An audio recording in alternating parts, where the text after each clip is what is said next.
I know you may have heard you should never trust an atom because they make up everything.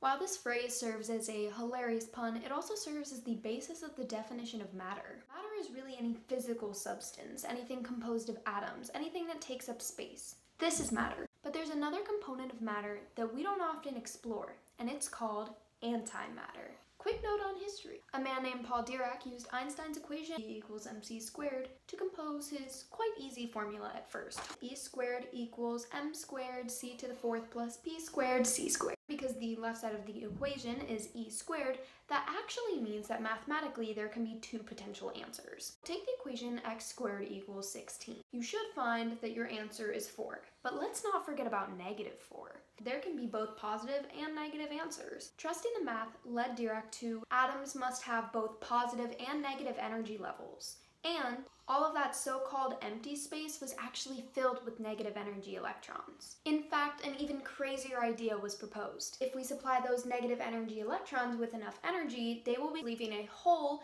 in the negative energy space, which will simply be seen as the opposite, a positive energy particle or just a regular electron. Hypothetically, this particle is known as the positron. Now, the theory doesn't work for just electrons. There are antiprotons, antineutrons. In fact, antimatter is produced every day by nuclear reactions in the sun. But it is hard to create large sums of antimatter because opposites cancel. When a particle of matter and antimatter meet, they annihilate.